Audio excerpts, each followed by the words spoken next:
Well, good morning and welcome. It's been a very productive meeting so far, and it's only going to get better from here. We're glad that you're here this morning, but we're certainly glad that our guest speaker is here this morning. And earlier this year, you've heard about the staff retreat that we had with chiefs of staff, policy directors. Newt Gingrich gave such an engaging display of interchange with those guys that they suggested that we have him back for our governor's meeting and for the plenary session, and that's what we're going to talk about today is really transforming government, because that's really what Republican governors are about, and we are trying to give our governors the policies that will implement that. We've come to the conclusion, actually our voters have come to the conclusion that good policy is good politics, and that's exactly what we're talking about here today, are getting things done. That's what our people expect governors to get things done, to accomplish things, to solve problems, and that's why we're here this morning to do that. And no one better to do that than the guy that's going to visit with us here in his own historic professorial style. Newt Gingrich has been around with creative ideas for a while and continues in that. He doesn't really need an introduction, but frankly, few Americans have proposed more innovative ideas than Newt has. He rose to the Speaker of the House position by the contract, common sense proposals that made sense to Americans, articulated in a way that they could identify with and they agreed with. The good news is, while he's left public office, he hadn't left the public stage, he still has a passion for America being America, working right and solving people's problems. And that's what we're going to hear today, about how government can work and not fail. And that's what we actively are looking for, the ideas that will help us transform our states into beacons of the hope and prosperity that Americans really seek in the American dream. So I'm glad that Newt Gingrich is still actively engaged in framing the discussion of policy in America, and he's doing that through American Solutions for Winning the Future. Please help me welcome our speaker, Speaker Newt Gingrich. Thank you.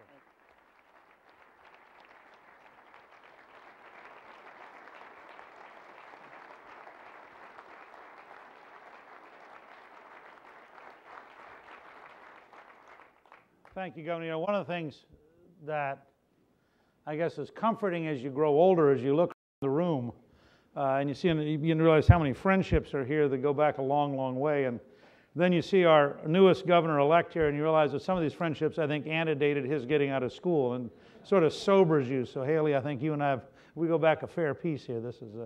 But I'm delighted to be here and have a chance to chat with you. I have to share with you, and I want to commend Governor Perdue and Nick Ayers, who's done such a great job working with him on products like this best practices of the Republican governors. This really carries me back to a period when Haley was RNC chairman, and we had decided that the only hope we had was to actually go back and develop better ideas and better approaches. And I think the fact is that the states are a decade ahead of Washington in developing new approaches, new solutions, new ideas. And as governors, you can actually do things as opposed to propose things. And so I'm thrilled to be here, and I take it as a very serious honor. I should tell you all just for a second about working with Governor Perdue and with Nick. The first couple of times I went to see the governor after he got elected, I kept noticing he would stare at me in a slightly odd way, and I realized that I'd have some ideas, some of which I'm going to share with you today, and I'd realized initially that he had been a veterinarian, and I began to feel like I was, some large animal he hadn't quite decided how to treat. And I told him this one day in front of a large group at breakfast, and he got up, he said, no, he said, the problem I got is like a quail hunter. He said, Newt comes in, and this entire covey of ideas comes bursting out, and I got to figure out which one I can catch, because I know I can't get all of them. So I want to, at one level, say to you in advance that I'm here with a covey of ideas, and I do so because the governor's been so generous. When we launched our American Solutions workshops nationally in late September, he came and helped launch it, and it was a tremendous honor that he would do so. I want to start, and I want you to understand that this is going to be very broad, because in my judgment, the scale of change we need requires an approach like Eisenhower in Western Europe in 1944-45.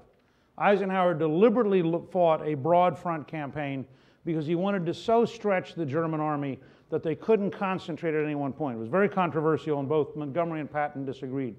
But Eisenhower said, no, we're going to come at them everywhere. And I think for us to break out of the mess we're in as a country, we have to have a very broad front approach for two reasons.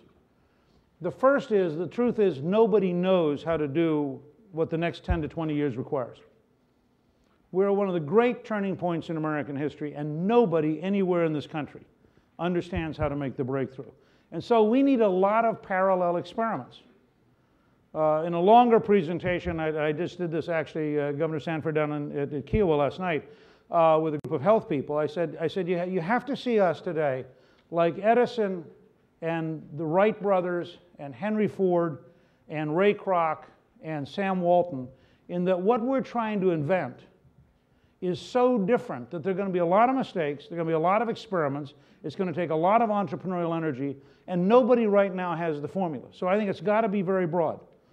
I also think it has to be very broad because we have to break out of some really bad habits that our campaign system and our news media system have gotten us into. And I just want to say bluntly, I think that Republicans, since this is a Republican Governors Association, I think Republicans who agree to do debates in which their opponents in the news media get to define the questions are just suicidal.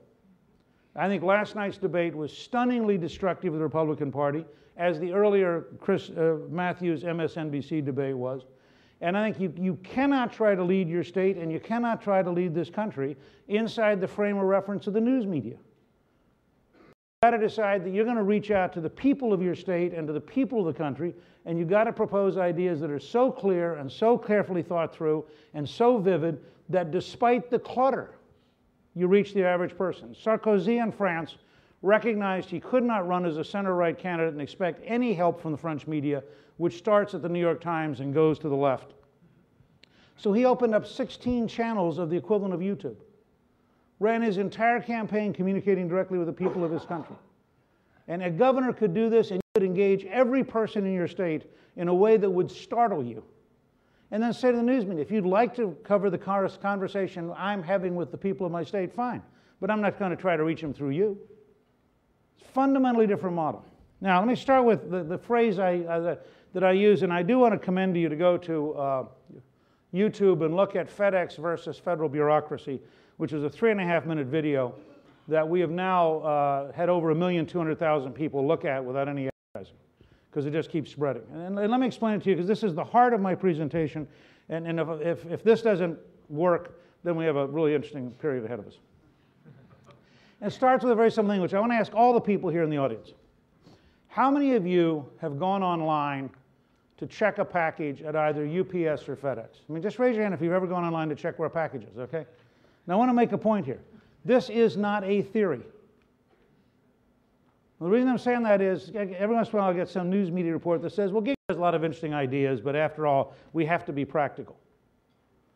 It is a practical fact that with the right investment in information technology, with an entrepreneurial culture, when you reward people who achieve things and, frankly, make it expensive for people who fail, when you follow the writing of Peter Drucker, Edwards Deming, of Juran, of Womack, if you study Toyota Production System, Lean Manufacturing, Six Sigma, you create what I call the world that works. We have a book that will come out in January called Real Change, Moving from the World That Fails to the World That Works. And the world that works is UPS and FedEx. UPS tracks 15 million packages a day while they're moving. FedEx tracks 8 million packages a day. A UPS truck has more information technology than the Apollo 13 lander. A UPS delivery person walking into the average doctor's office doubles the amount of computer power in the office. That's how much computer power they carry on their belt. That's the world that works. Now here's the world that fails, the federal government. Give me an example. In the private sector, following the principles that work, UPS and FedEx track 23 million packages a day while they're moving and do it so inexpensively you can get the information for free. The federal government currently cannot find somewhere between 10 and 20 million people while they're sitting still. Now, one of my policy proposals is that we appropriate about $200 million. We send a package to every person who's here illegally.